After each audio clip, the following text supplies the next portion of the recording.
Mm. Good morning, and welcome to the Center for Spiritual Living Greater Baltimore 10 a.m. meditation. My name is Sue Monahan, and I'm the practitioner of the day. So I just invite you right now to just relax, breathing in. Just close your eyes or lower your gaze. Our eyes take in so much sensory action. Let's just let this outer world go by closing our eyes.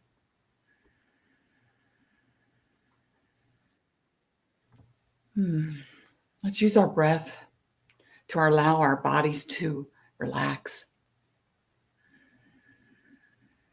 Breathe in deeply.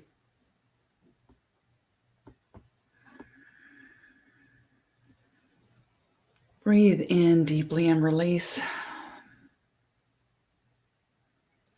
Breathe deep into your belly, filling up your chest and throat. Then release your breath. Now imagine that you breathe in through your feet, filling up the body, the belly, the chest, throat, and into your head, the back of your eyes. And then release.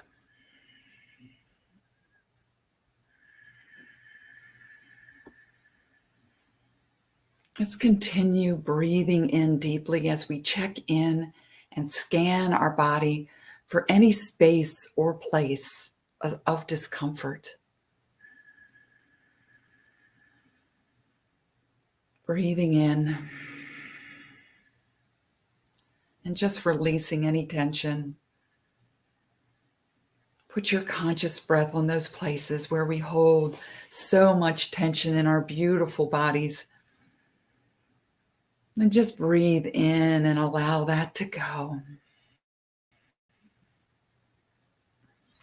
Just allow the breath to bring ease and comfort.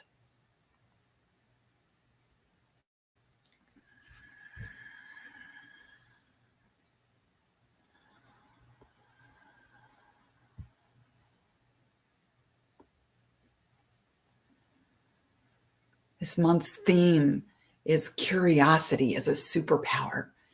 And this week we reflect on the world as an oyster.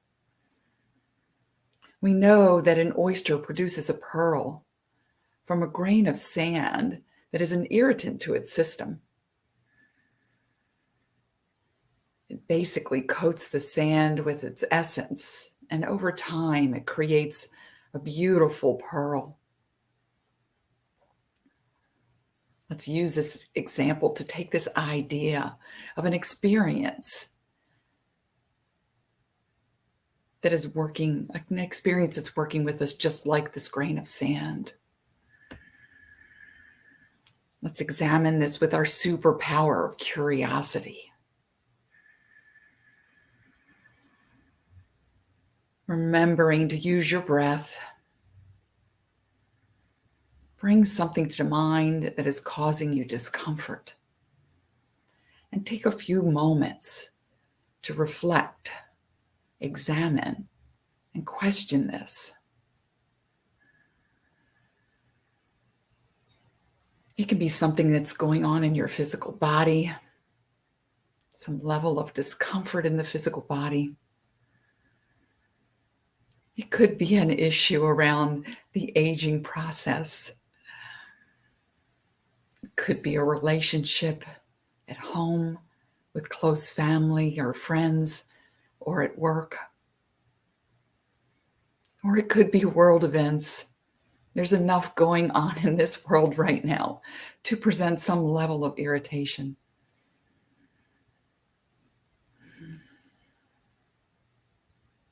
I know that I can experience irritation through any of these.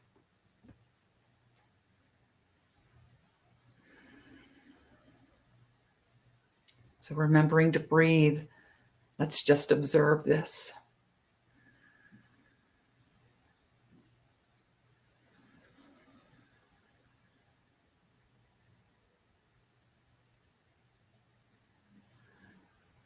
Observing without judgment.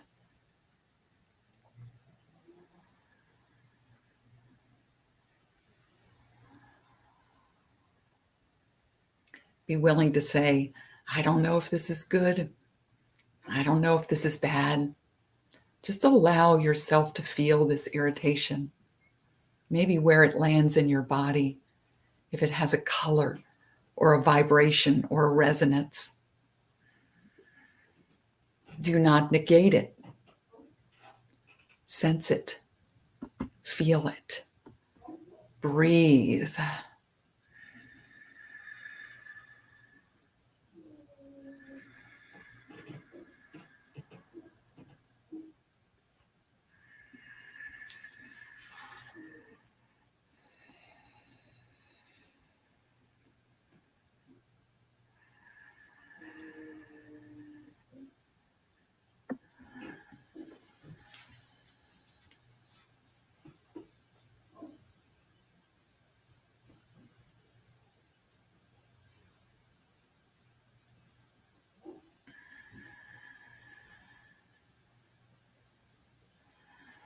Now let's take our breath and allow it to transform our belief system.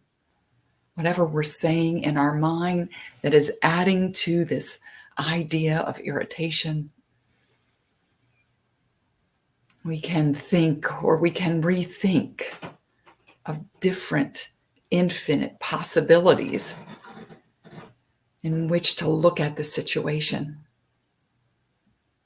Or we can just breathe and be open and receptive to receive.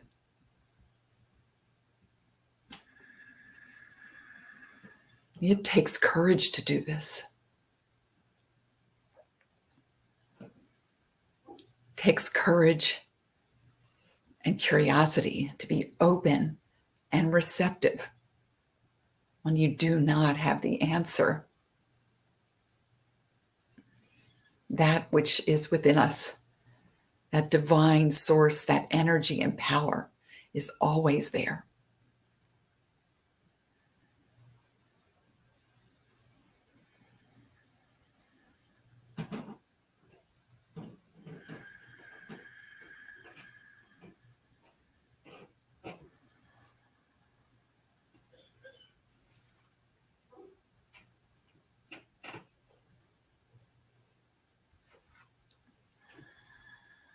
If the mother, father, goodness is always there and always for us, nothing can be against us. Let's breathe that in.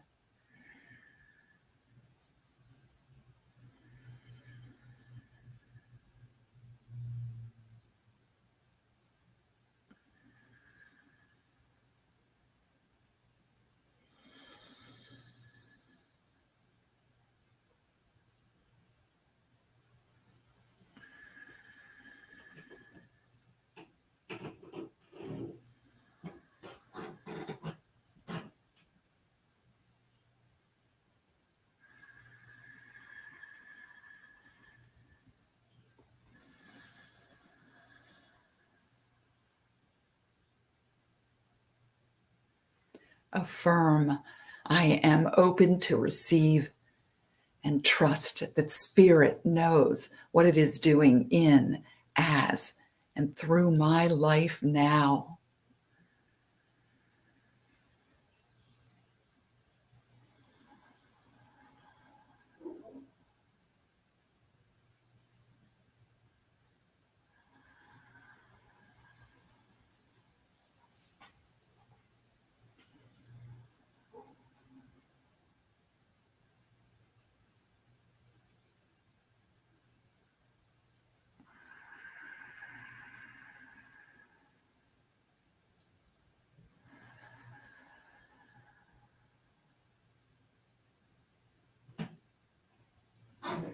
Let's breathe in wholeness within our body, our minds, our emotions. Let's let our conscious breath fill us up completely as we trust and surrender into the goodness of this life, into the wholeness of this life, into the divine perfection of this life.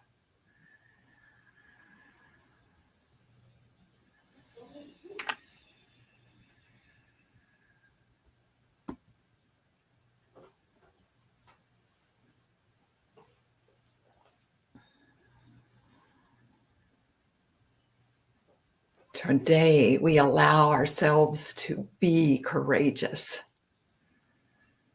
We allow ourselves to feel courageous in every fiber of our being. We know that right where we are safe. This space is sacred.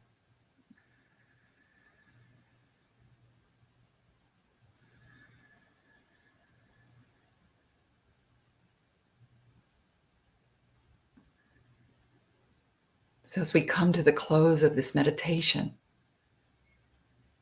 I want to give you an affirmation that you can take with you and that you can use in your life as when you find those times and those places and spaces of irritation. You can breathe in and say, I am open, and breathe out, I am strength. Breathe in, I am open. Breathe out, I am strength.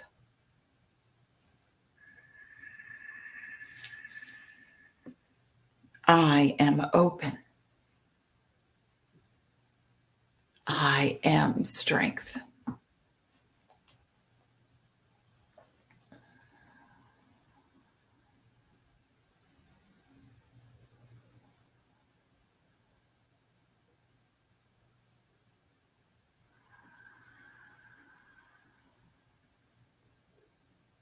So right here, right now, we know the truth of spirit, God, divine essence, that which created everything, the sun and the stars and the moon and the seasons, nature, every grain of sand, every drop in the ocean, that which created all life in its image and called it good, and called each one of us by name, called us the beloved. We are having an eternal experience here in human form. We use our conscious breath to breathe into these places and spaces, these affirmations of the goodness of our life, of the goodness of our nature, that we are never separated from this divine energy source. It is what we are. We can bring this light into our life in each and every moment, with each and every breath, with each and every sacred breath, using our affirmations to affirm the truth of our being. I am light. I am joy. I am divine creative potential. I am curious. I am courageous. I am wisdom. I am financial abundance. I am prosperity. I am joyous laughter. I am love. I open my heart to receive this love. I open my life to accept this goodness. I know that each one of us is the spark of the divine, and there we're here in this place and this time, right here and right now, to experience this goodness, to bring this goodness forward as only each one of us can, surrounding ourselves with our spiritual practices, with our healthy lifestyles, with our daily affirmations. We sink into this goodness and we allow it to fill us up. And we're grateful for this. We're grateful every time we consciously connect to the breath. We're grateful for every time we see another as the divine God, goddess that they are. We're grateful for the challenges that allow us to go deeper, to dive deeper, just to bring this sweet, sweet nature into our lives and the lives of others, understanding and recognizing that we are elevating. this place and this space with our consciousness. We are affecting the collective consciousness. And I give gratitude for knowing this. I give gratitude for prayer work. I give gratitude for friends and family. I give gratitude for nature and the changing of the seasons. I give gratitude for life. I give gratitude for love. I give gratitude and I allow myself to surrender and trust the goodness of God, that it is always there, that it is always guiding and supporting, and it is right there within us in each moment. We are that. We are that which God is, and it is all good. It is so good. So today we celebrate this. We remember, we remind each other and ourselves, God is all there is. We are always one with it, and it is good, and so it is.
I am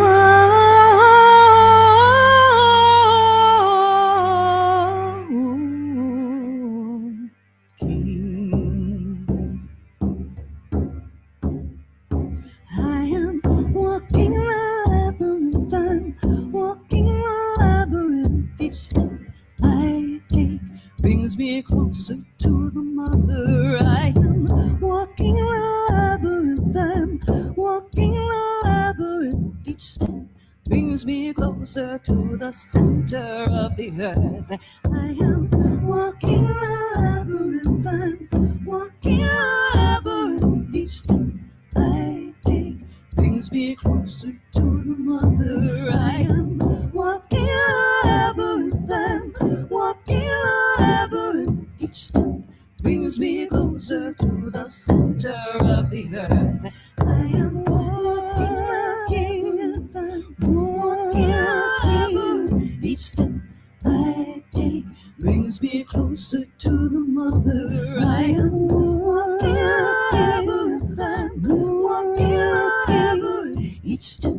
brings me closer to the center of the earth. I am walking, walking a labyrinth. Each step I take brings me closer to the mother. I am walking a labyrinth. I'm walking a labyrinth. Each step brings me closer to the center of the earth. I am walking, walking. Each step I take brings me closer to the mother. Each step brings me closer to the center of the earth. When it's dark and it's warm, I am safe and brings me closer to the mother. No more fears, no more threats. As the labyrinth reminds me to remember to forget. I am walking.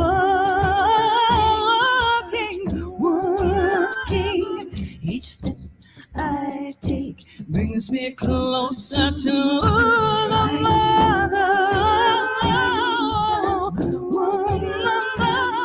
Each step brings me closer to the center of the earth. When it's round and it's sweet, I am a fool, I am a complete. No more fears, no regrets. As the labyrinth reminds me to remember to forget. I am walking.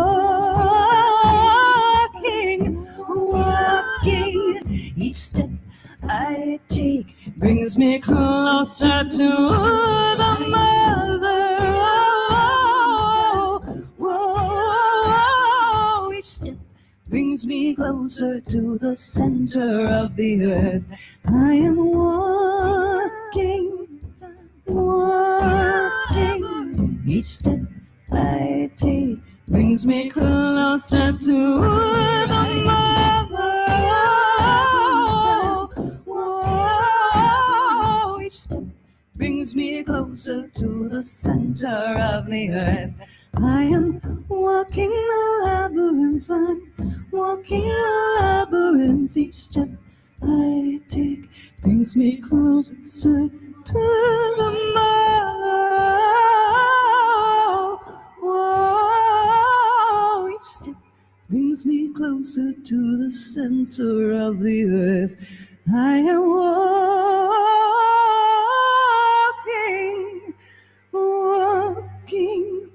Each step I take brings me closer to the mother.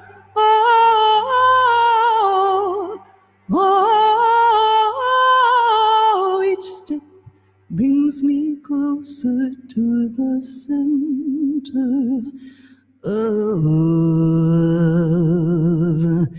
the earth.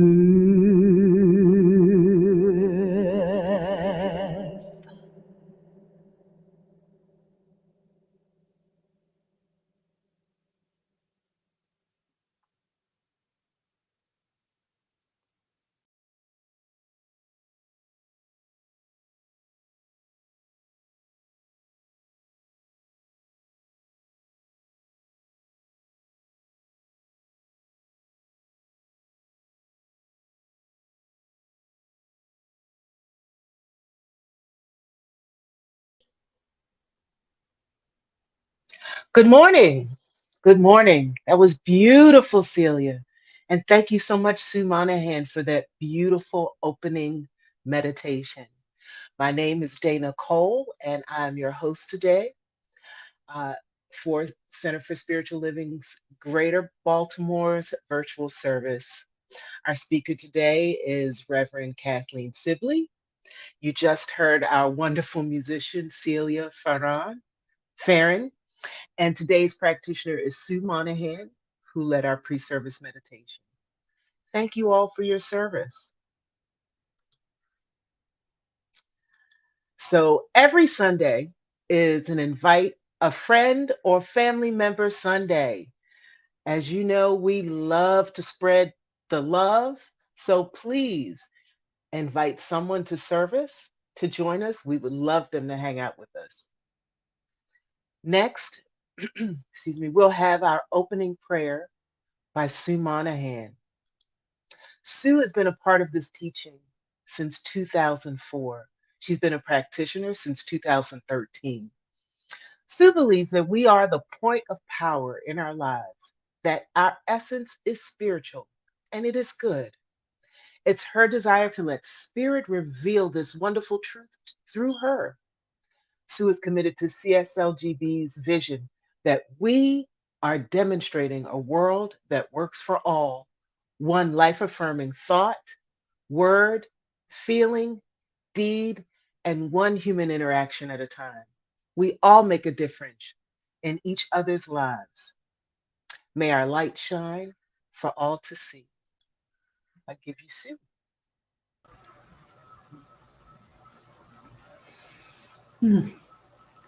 Thank you, Dana. And good morning, everyone. So, this is what I know.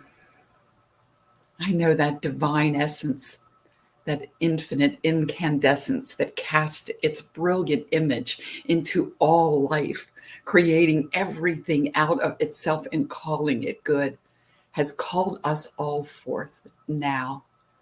We are each the magnificence of the divine. We are the expression of the divine. We are the way that the divine expresses right here and right now. And that is good. We affirm these truths for ourselves. We affirm for our Center for Spiritual Living that we are here on purpose. We affirm that this life is divine. This life is to be lived and loved with excitement and joy and curiosity. We were designed for all of this. So I give gratitude today for this community, for the Center for Spiritual Living, Greater Baltimore, for our interim minister, Reverend Kathleen Sibley, for our magnificent musician, Celia, and our host, Dana, and our producer, Dana. I'm grateful for this day. I'm grateful for sharing and for being here. I'm grateful for remembering who we are. I'm grateful for remembering that it's all God and it's all good. It's all unfolding now. And so it is.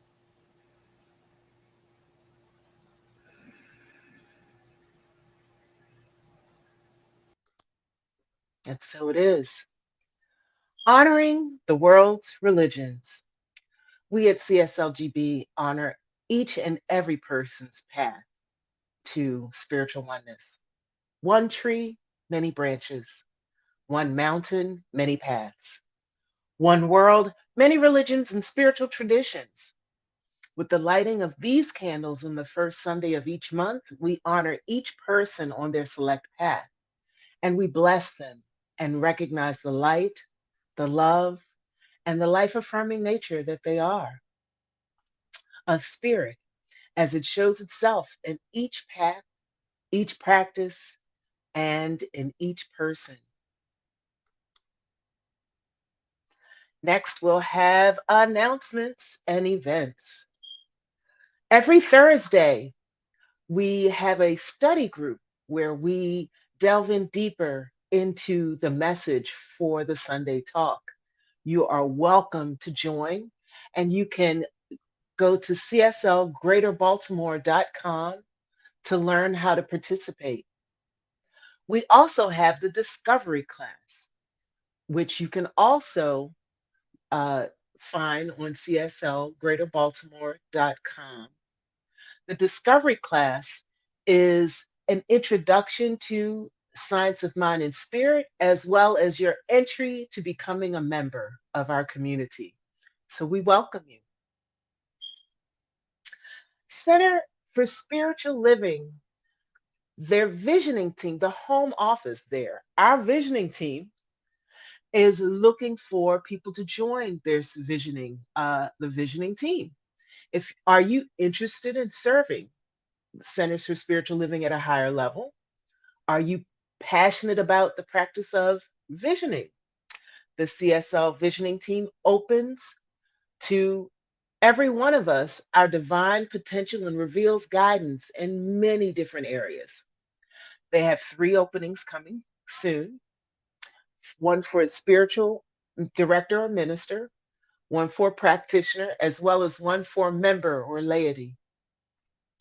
Ministers and practitioners must be licensed through CSL, and all applicants must be experienced in visioning, be willing to serve a 3-year term, not anticipating to change status during their term, like becoming a member and then becoming a practitioner or practitioner going to minister. You must be in good standing with CSL and belong to a CSL member community in good standing as well. So that's us. Just in case you didn't know, we are a member in good standing. So if you're interested in joining the visioning team, CSL Home Office would definitely welcome you. If you're interested in serving, please complete an online application. You can find it on csl.org, or you can write to info@cslgreaterbaltimore.com and we'll make sure the link gets to you. Please complete your application by February 28th. And also for more information, you can email visioningteam@csl.org. Today is our board meeting. Go to our board meeting directly after service by going to cslgreaterbaltimore.org or cslgreaterbaltimore.com. The link is there for our Zoom room, and it will start right after we have prayer for anyone who's requesting prayer. And right after that, we'll start the board meeting. We welcome you to join us. Everyone is welcome to join.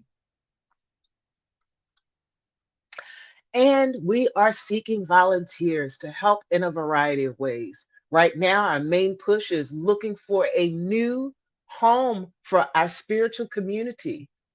If you have any great ideas or you know of any locations that you think would be great for us, contact any member of the board. Send us an email at info@cslgreaterbaltimore.org. We also have availability for our hosting and producing team. You could be on the screen as I am, sharing and moving the production along. You could be on fundraising, any number of ways that the center and our spiritual community needs support. We're glad to take and have you participate with us. And as you all know, prayer works. We as a community continue to treat and move our feet, knowing the truth around the planet for everyone. Prayer requests can be sent to info@cslgreaterbaltimore.org, and someone will pray with you, because we all know that this methodology called spiritual mind treatment or affirmative prayer works. I'm definitely a testimony to it, and I'm sure many of us in our community can share about how prayer has changed their lives. So, prayer works. And now we will have Celia Farron share with us again a musical selection. Celia travels the globe with her inspirational music, comedy, and sound healing. She has opened for notable authors like Neil Donald Walsh, Marianne Williamson, Dr. Marasu Emoto, Donna Eden, and Swami Beyondananda. Marianne Williamson, author of A Return to Love, says, Celia's music calls women to their glory and men to their hearts. Ricky Byer says, Celia Farron owns the stage. To learn more about Celia, visit her website, celiaonline.com. And I give you Celia. Thank you so much. She raised her eyes up to the sky, caressed the earth beneath her feet. She felt her flower petals open. She asked her heart, what do you need? And the sand in our hands holds all of the answers. We are wind, we are fire, we are land, we are sea. We must surrender to the stardust as it slips through our fingers, no matter what the question may be. He held his soul up to the anvil. He struck with all his might. He cried, no pressure, no diamond. He asked his soul, how do I make it right? And the sand in our hands holds all of the answers. We are wind, we are fire, we are land, we are sea. We must surrender to the stardust as it slips through our fingers, no matter what the question may be. And it's over till the next star hits. It's over till annihilation comes. It's over, there's nothing to do with it. Let's sing a chorus of hallelujah.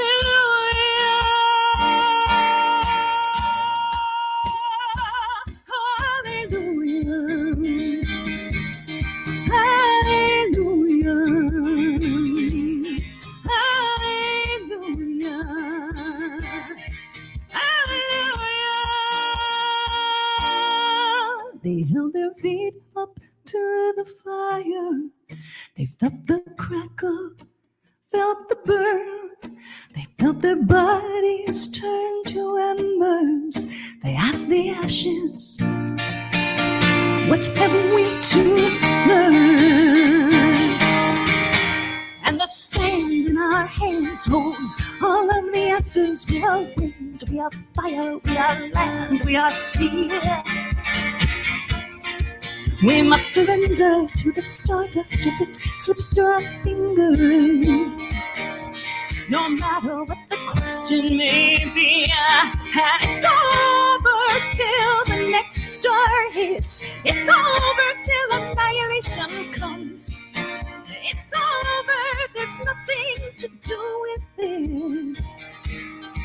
But sing a chorus, oh hallelujah.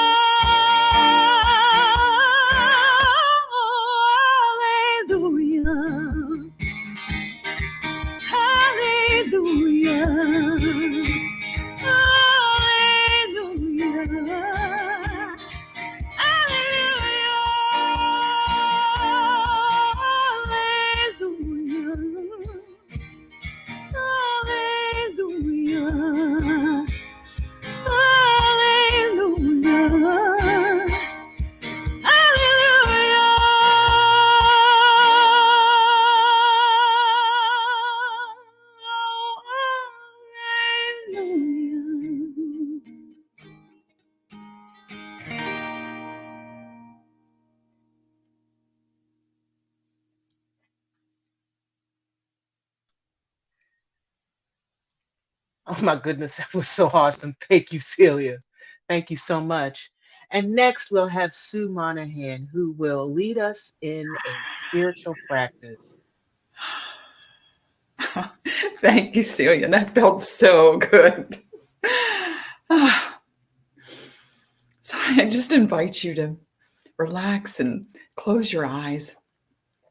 Just breathing in deeply, just being conscious of your breath. as it moves into your body and moves out. Just using your breath to soften any of the rough edges, any places or spaces where you might feel like you're carrying some burden, any level of irritation in your body or your mind or your emotions. Let's just breathe in now. Allow yourself to feel the goodness of each breath. Hallelujah. There's so many things that can pull us down, or we could get stuck in. Getting stuck in those grooves, in those certain belief systems that no longer serve us. So let's just have a willingness to let go and allow the divine intelligence to fill us up with infinite creative possibilities. I invite you to listen and reflect on these words from the poet Hafez. It's entitled, "You Don't Have to Act Crazy Anymore." You don't have to act crazy anymore. We all know you were good at that. Now retire, my dear, from all that hard work you do of bringing pain to your sweet eyes and heart. Look in a clear mountain mirror. See the beautiful ancient warrior and the divine elements that you always carry inside, that infused this universe with sacred life so long ago, and join you eternally with all existence, with God. So knowing now that we are eternal with this existence, we are one with the supreme power of the universe that's created all life in its likeness. We are the wind and the earth. We are the sun and the moon. We are a part of it all. And to the degree that we are conscious of it, we bring it forward in our lives, and it allows us to move through our belief systems. It allows us to bring curiosity. It allows us to bring light and love into our lives, and in so doing, into the lives of others around us and into our community. And it feels good. We are blessed. We are the ones that we have been waiting for, and we don't have to act crazy anymore. We let it go, and we trust and surrender into the goodness that is God's Spirit in our lives, as our lives right now. It's all good. It's all God. Amen. Ashe. And so it is. And so it is. And next is Reverend Kathleen Sibley, who will be delivering our talk today. Reverend Kathleen, our interim minister, comes to us after more than a decade at CSL Prescott in Arizona. She coaches and supports other CSL ministers in her role at home office, and she serves her corporate and individual clients through her nonprofit, Mindful Gap Ministry. I give you Reverend Kathleen. Oh, it's so wonderful to be here today and to be here with all of you, and to remember that one of the wonderful things that can happen is that the musician will often deliver my talk for me before I actually have a chance to stand up. This time you got a double dose because you had Celia and Sue deliver the gist of my talk, and if I may be so bold, perhaps say it even better than I could, but I'm going to give it my best shot anyway. So what I took from both that poem, which Sue, I would love a copy of up on the Facebook and the YouTube chat right now for people to look at. And what I took was the same message from Celia's song, where she talks about, you know, in Celia's song, it was a matter of it's all over. All of the striving, all of the crazy, all of the trying to perform can be all over. As a theater major, I learned that one of the most important things anyone will ever do is know when to leave the stage. Stop emoting, put down that character, and just let what you have created be. So this week, we're talking about the world is an oyster. Now, I misread that as the world is your oyster, which tells you how long I've been doing religious science. Everything becomes an affirmation of my good, no matter what somebody else tried to say it was. What I heard in both the song and the poem is not a denial of, not a sense of there's no point in doing anything, so much as it's already done. You done did it and you did great. There's nothing to do but sing the hallelujah.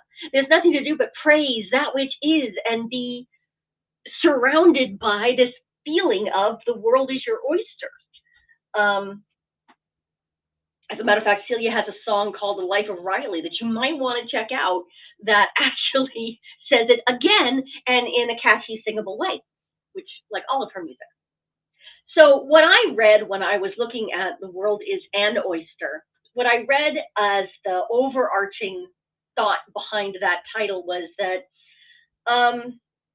basically the oyster takes the grain of sand and uses what is right at hand, that is that which is internal to it, and create something beautiful, which is a pearl. And so the call would be not to ignore that which is painful in our lives, but to actually use it to create something beautiful. And I sat with that, and I sat in meditation.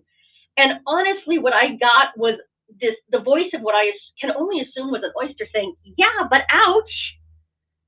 Yeah, but I'm not supposed to have sand in me. Yeah, but these things don't actually serve me. They just serve somebody who's eventually going to wear my little piece of sand with all of the, you should forgive the way I think about this, but the oyster snot all around that has hardened, and now you call it a pearl and you sell it for lots of money, but the oyster doesn't get any benefit from it. And that is not the way my God works. So I want to just really be very clear about something that sometimes gets in our way as religious scientists as we do this stuff. When I say, you take that sand and you make a pearl out of it. When I say, you're going through all of this stuff, what can you get from it? What can you learn from it? That can be taken as, well, it's in your consciousness. And now we're back to the shame and blame I spoke about 2 weeks ago. This is not about you did something wrong or you deserve somehow to have a piece of sand in the middle of your life as an oyster. It's not about that. In my way of saying basically the same thought is, look, you've already been through the pain. Let's harvest some good from it before we let it go. Or we could just let it go. So sometimes what happens is, you can see this is our teaching symbol. That top part that says spirit, that is the world of absolutes. That is the world where God, looking at this oyster, doesn't see an oyster with an irritant. It just sees a little slice of God with another little slice of God wrapped up in some God.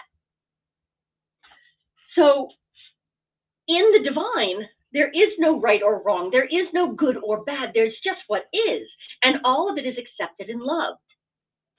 So let's use a slightly different way of looking at this. If I say the word alcoholism, what I am naming is something that is seen as a pathology, a disease. When God looks at an alcoholic or the process of alcoholism, when we see alcoholism from the divine viewpoint, all we see is God drinking God and operating under the false belief that there's a God-shaped hole in that being's soul. Now, I got that phrase from Alcoholics Anonymous, so I just want to give credit where credit is due. Some of my greatest mentors have been alcoholics who were in recovery for decades. So I speak Science of Mind, and I speak 12 steps. So in God's mind, there's nothing wrong with that being who, from the earthly perspective, has this disease or engages in this behavior of drinking too much or smoking too much or buying too much or sleeping too much, whatever it is that your favorite addiction might happen to be. From the God's eye view, you are no less God for having an addiction or any disease. Any kind of dis-ease doesn't make you less God, but that's from the God's eye view. The bottom part of our teaching symbol is the experience part. This is the oyster trying to spit out that piece of sand because it knows it doesn't belong there. The oyster knows full well sand does not belong in its shell, and so it spits it out very naturally. That is the natural order of things, is that the sand gets in there and then you spit it out. Or if you're like me, you grew up in the Northeast, some summer somebody comes and grabs you out of the water and gets mad because when they try and eat you, they end up with surprise, they end up with a mouthful of sand and become very upset. So let's talk about what it looks like when we as religious scientists try to pretend we're seeing the world from a God's eye view, but we're actually really experiencing it from the level of what we call the level of effect or the level of experience, the human experience. So there's a joke that goes around every so often, and I happen to love it because, unfortunately, it's funny because it's true. How can you tell the metaphysicians, the religious scientists in hell? They're the ones over in the corner going, I'm not here and it's not hot. I'm not here and it's not hot. I'm not here and it's not hot. Do you know anyone like that? It's all good. I'm being spiritual now. And the truth is their life is falling apart. They're in massive pain emotionally and spiritually. And somehow they think that if they can just pretend not to see it and pretend to be looking at the world through that upper lens, that spirit eyes, then somehow the issue will just not exist. One of my early teachers was Jacob Glass, and he used to call it I'm going to clean it up. Ha ha ha. He said, if you take a menorah cake, we all know what menorah really is, and put pink frosting over it, most of us can still smell it, and it doesn't smell like cake.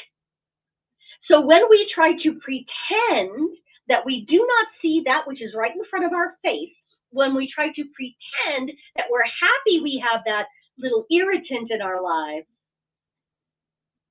if we're not truly okay with it, what we're doing is called spiritual bypass. It doesn't get us anywhere and it doesn't do anything good, because here's what happens. If I am in spiritual bypass, what I'm really doing is trying to say everything in my life is already perfect. I'm trying to cry peace where there is no peace, to use Ernest Holmes' words. And I am denying that which I already know. That is not spirituality. That is being in denial. That is, frankly, insanity. Now, there are people who can stand in the midst of all of that pain, who can stand in the midst of the everyday, day in, day out, taking out the garbage, cleaning the bathroom, all the usual life stuff. And to them, it is an act of meditation. And that is what we strive for. There's an entire Buddhist teaching that is descended from the person who traveled with the Buddha and he cooked for the Buddha. And now there are entire groups of people out there who have attained nirvana, who have attained enlightenment, because when they cook the rice, they cook the rice. When they chop the carrots, they chop the carrots. Now, it sounds like I'm just repeating the same sentence. The meaning behind it is that's all they're doing. They are being one with that which is. They are being in the moment. They are being mindful. It takes a lot of work to get to effortless, guys. It takes a lot of work to sit there with whatever is painful in your life and be like, okay, I could choose to freak out over this. I could choose to be upset about this. And we as a nation and we as a community and we as human beings have lots and lots of practice at trying to solve things at the level of effect, trying to solve things from the level of experience. And the truth is, we can create a cure at that point. We can probably get rid of cancer. We can probably remove that particular piece of sand with programs and some other stuff. But if we want a real healing, which is different, we need to go to the level of spirit. We need to go to the level of cause, because there's cause and then there's effect. Cause creates the effect. But if we're just playing around at the level of effect, all we're doing is rearranging deck chairs on the Titanic. And it may do some good short term, but it's not going to create the healing, which means you're just going to create the same problem over and over again because the cause has not changed. So the world is an oyster. An oyster is smart enough to spit out the sand. And if it can't spit out the sand, it takes what is within it and makes it not matter. It takes the sting out of it by covering it with a nacre, which is that pretty shiny stuff that we all pay so much money for. So let's talk about this in terms of alcoholism. In America, at one point, we tried prohibition, January 17th, 1920 to December 5th, 1933. We tried to control other people's behavior with shame and blame, and we tried to make it really, really hard to get the alcohol because a lot of women and children were suffering. Well, this is the way history tells it. A lot of people were suffering as victims of the alcoholic. That bad, horrible person who was drinking was causing pain to the victim. Does anyone remember anyone? Well, we probably don't know a lot of people who lived during Prohibition and were adults then. But I'm willing to say it didn't work out too well. First of all, the people who could afford to went around all the rules. They did what they always do. They just kind of made an exception for themselves and got away with it. So that didn't work because that's all about control. Now, when that went away, AA was created. AA, Alcoholics Anonymous, was created by people who said there's so much stigma in being an alcoholic that we will get fired from our jobs, we will lose our family and friends if anyone finds out that we don't control our drinking, it controls us. Interesting little factoid. Ernest Holmes, who is the founder of our philosophy, was friends with Bill W. And one of the story goes that in the beginning, before their books were published, they traded and read each other. And Ernest Holmes actually agreed with about 90% of what was going on in what's now called the Blue Book. Bill W.'s comment, according to urban legend, was, mine's easier to read. All of the practitioners agreed, but that's okay. So we tried AA, which is a step in the right direction. It's people helping people. And sometimes it works really, really well. And for the people who stick with it, they not only stop drinking, they get a healing as well as the cure. They don't just stop drinking, they get sober. And anyone who has dealt with any kind of addiction knows there's a difference. A person can stop drinking and still feel like they have that God-shaped hole in the soul, like they're broken, like something's wrong with them. And so they substitute other addictions, usually having to do, basically it becomes just a control issue. And whether you move it around, I can control my eating, I can control my money, I can control the people around me doesn't work as well. But so we tried AA, and that was a step in the right direction. That was a huge leap in the right direction. Years later, we have cards. And so we have the sand that is that irritant, that is alcohol and alcoholism. And I think I've made the point about this can be any substance. Can be, when you add that to somebody behind the wheel of a car, it becomes a huge issue. And so in May 3rd of 1980, there was a gentleman who was driving. He was in his mid-40s, and he hit a child, a 13-year-old girl, and just drove away. Now, he had been cited for driving drunk 5 times before. That little girl died. And her mom, who was Cynthia Candy Lightner, created MAD, Mothers Against Drunk Driving. Now, in her case, it was it wasn't just a grain of sand. That was a boulder. She lost her kid. But she took that and tried to create something good out of it. That is a beautiful thing. However, her aim was more about punishing the people who had done this heinous thing than healing them so that it would never happen again. She thought punishment, control, might do something good. As it turns out, the driver served 2.5 years after being convicted, got out, and got into another wreck. Even the creator of behavioral psychology says that punishment is the least effective form of behavior change.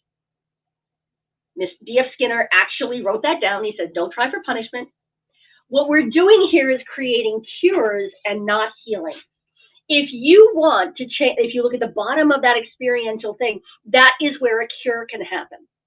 But if you go to the top, that is where a healing can happen. And as a matter of fact, we know it can happen because Ernest Holmes sat down in a hotel room with a drunk, somebody who was just, he was going to die if he didn't get some help. And this gentleman said, can you help me? Ernest Holmes was there with another minister. And I don't want to say his name because there's two in my head and I'm not sure which one it was.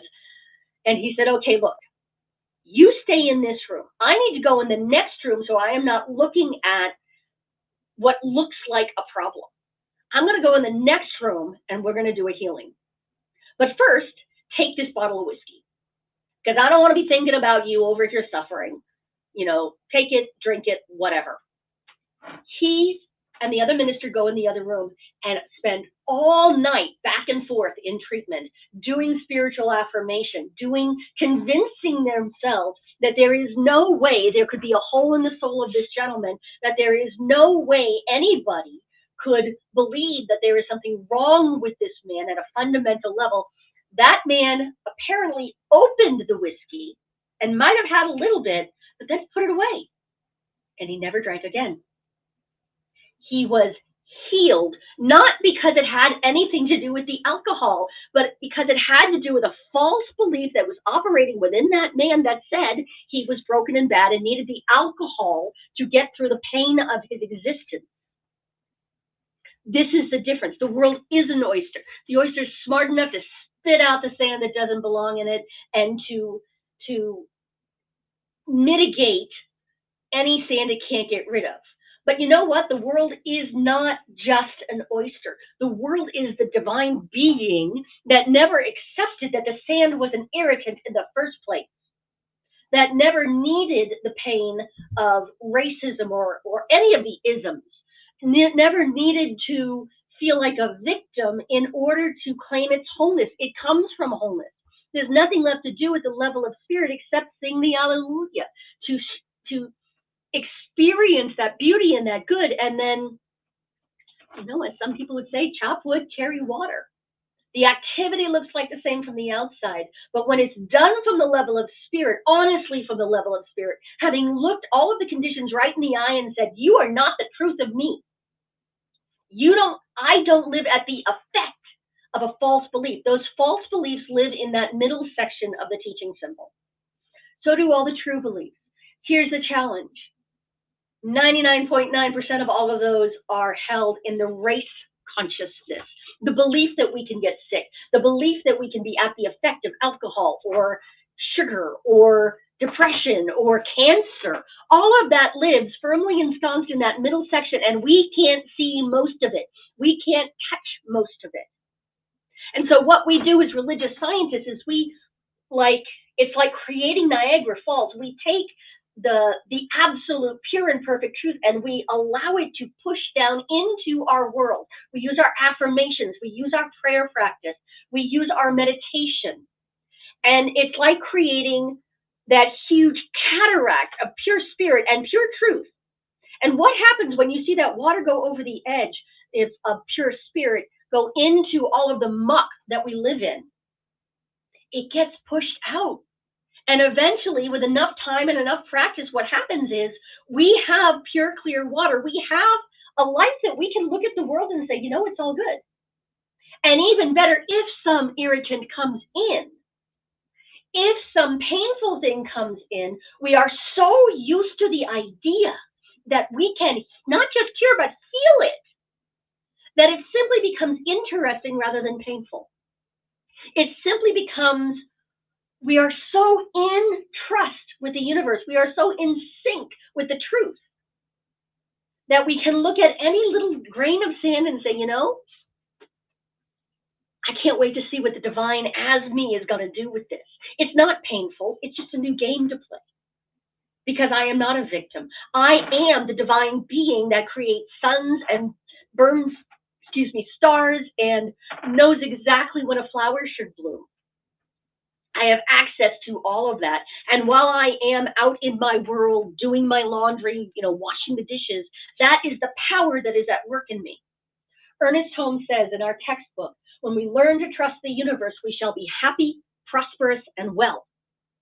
When we learn to trust the universe, when we trust natural laws, our first reaction to that grain of sand is to spit it out. The most spiritual thing you can do in our teaching, if someone takes a swing at you, is to not stand there and take it and turn the other cheek. I mean, that was a good start. Duck! For the love of all that's holy, if someone takes a swing at you, duck! And then get out of their way, because their karma is being hurt by the fact that they're being violent. Get to a place of safety and then create the healing.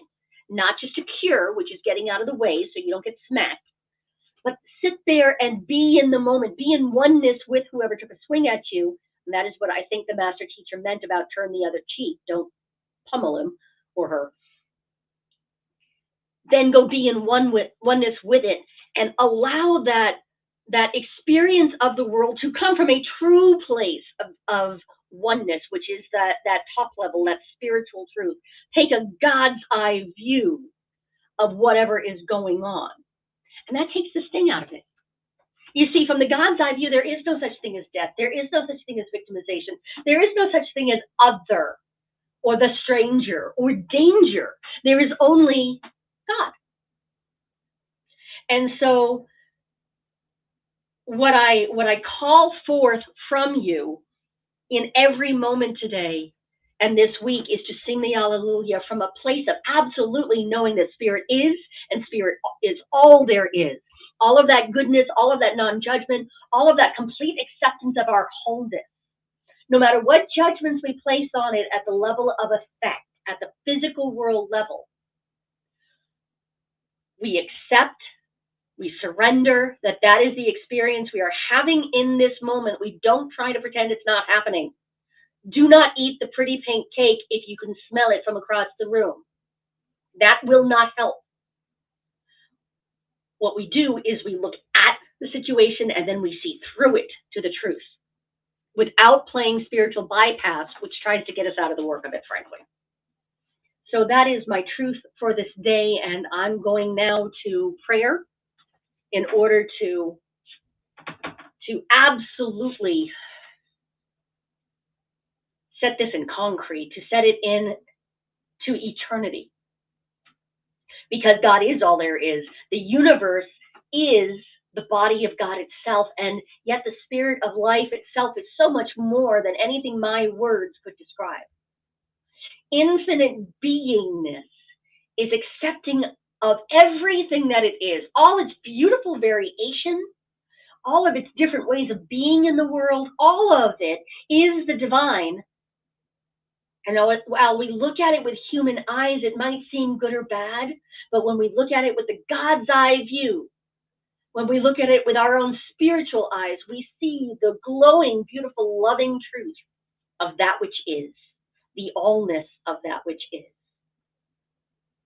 such that only music or poetry can really begin to describe it.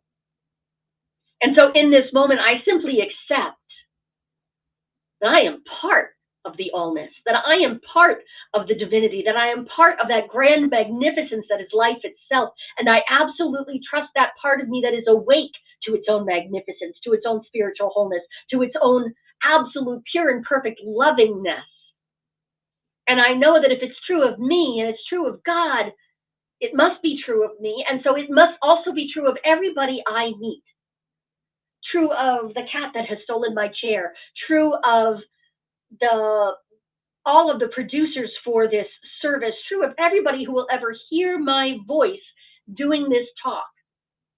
True of everybody that listens to Celia's music or reads Hafez's poetry or allows themselves to be listening within. The truth is that we are magnificent. We are that stardust. We are that beautiful good. And in this moment, I surrender to it. I surrender everything in me that ever thought I might be broken or bad, that might have an ism or a dis-ease attached to me. I let go of that and I just allow the truth to be the cataract of life energy flowing through me and clearing out everything I have ever judged. What is true of me is true of everybody else.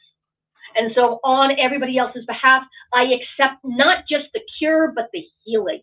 I accept not just the removal of the irritant, but the greater step forward into a greater truth that exposes even more magnificence for everyone to see.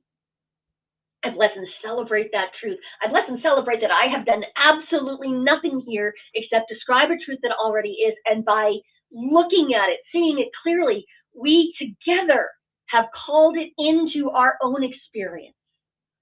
We allow that truth to come pouring in and cleansing anything that looks unlike it. And we allow the natural laws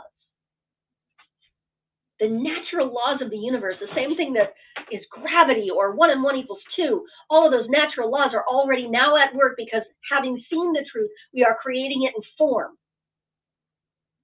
I let that go to work and I just let it be. Thus it is, and so it is.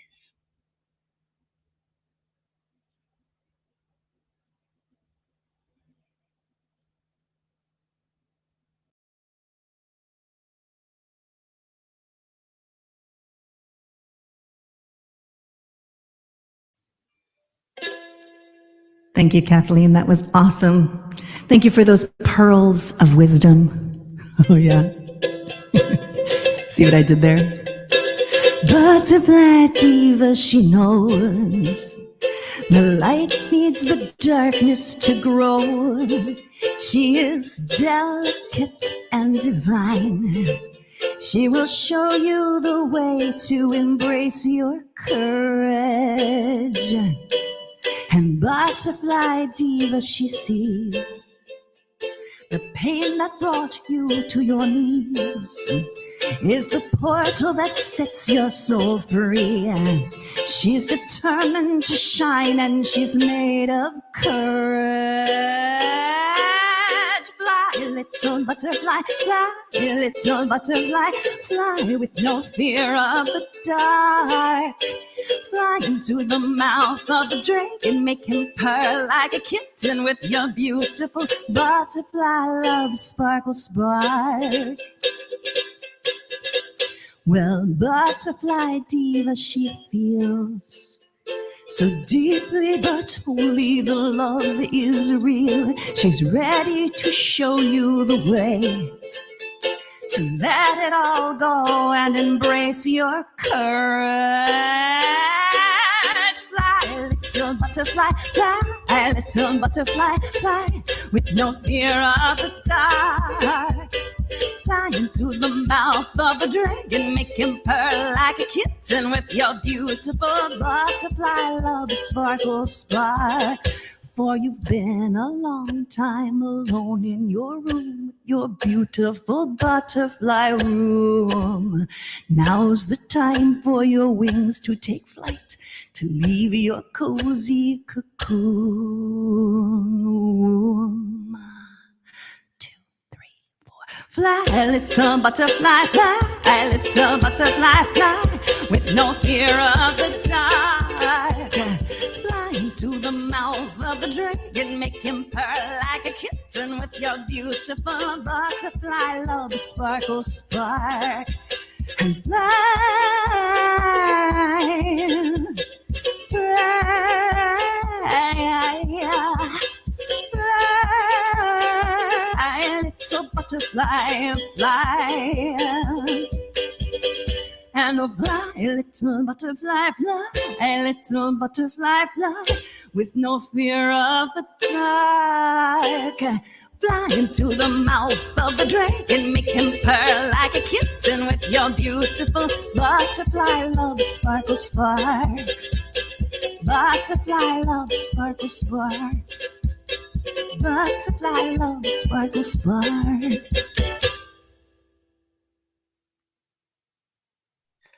Oh my goodness. Thank you so much, Celia. That was beautiful. That was beautiful. And Reverend Kathleen, I couldn't even come in after you. Your talk was so inspirational. We are so, moved so much about how to use that grain, whatever it is, to create something for the benefit of all. I mean, that's just amazing. Thank you. And so, just to share with you a few announcements, our vision for our center is to have a 24-hour spiritual facility that serves as a community hub and offers a wide variety of services so that each person awakens to their spiritual magnificence. We really, truly are looking for and creating a world that works for all. Um, so, I would like to share next that we are now into the section of our service where we share about how we use the law of circulation and the law of mental equivalence and such. So, giving, conscious spiritual giving is the time that we're reminded to practice this law, and it's the way that we support our center. And we use this to support how we're spiritually fed. And, as we give, and as we receive, we continue to develop and expand and grow. So, how do we do that? We have several ways to offer, to donate, to tithe with us. So, we could do it through PayPal, through Givelify, excuse me, text messaging as well, and through the postal mail. You can designate how you would like your offering or donation to be used with the center. It could be with the Emergency Care Fund or with the New Building Fund. Um, for text or Givelify, please contact Sue Monahan, our practitioner today, and she'll explain. And if you don't desire to designate a specific portion anywhere, you can trust that our board of trustees, as excellent stewards, will continue to determine where and how to use our financial resources that serve Center for Spiritual Living Greater Baltimore community and beyond. So for more information, you can go to cslgreaterbaltimore.org/give. So I would like to share with you, and hopefully you can join in with our declaration of financial wealth and abundance. And if you feel so moved, you can say it with me. I joyfully, consciously, and gratefully participate in the law of circulation. I trust in the spiritual principle that says, as I sow into my beloved community, I demonstrate my awareness of standing not only in the flow, but as the flow itself. As I sow of myself, my time, my treasure, my talent, I demonstrate my support and engagement in my community's vision, mission, and purpose. I actively give as a demonstration of manifesting, of reaping the harvest of a world that works for all. So, thank you so much for joining us today. We really appreciate your participation. We appreciate your attention, and we love you because you're awesome. We're awesome. Thank you. So, if you'd like a practitioner to pray with you after today's service, you can join us in our Zoom room. The link is on our website, cslgreaterbaltimore.com or cslgreaterbaltimore.org. When you get there, type in the chat that you would like prayer. And if you're joining us for our board meeting, you could type in the chat that you're joining for the board. And please enter both if you would like to have a prayer before we start our board meeting. And now I give you Reverend Kathleen for our closing prayer. Mm-mm. What a beautiful time this has been. And so I just ask you to join me one more time in consciousness, allowing ourselves to be raised up, not climbing up, just allowing ourselves to float gently up or gently in and out at the same time, into that consciousness that is the truth of our being, not our human doing, but our human being, where we are both fully Christed and fully human at the same time. And I breathe into the truth that is that wonderful teaching symbol has a circle around the whole thing to remind us that we are both the divine and the human at the same time, that we can have rough days and still be a divine being, because God really is all there is. And we get to choose how to experience all of it. I bless and celebrate this time together. I bless and celebrate the learning and the shift and the growth that has happened here today. I bless and celebrate the music and the poetry and the meditation that lifted us up out of our everyday beingness and actually did create a healing in each and every one of us. I look forward with joy and expectation to the rolling out of that into form, the healings that are coming of this service today. I know that CSL Greater Baltimore is a place where God shows up. And I am so grateful to know that that continues all week long. And so I bless it and call it good. And so it is.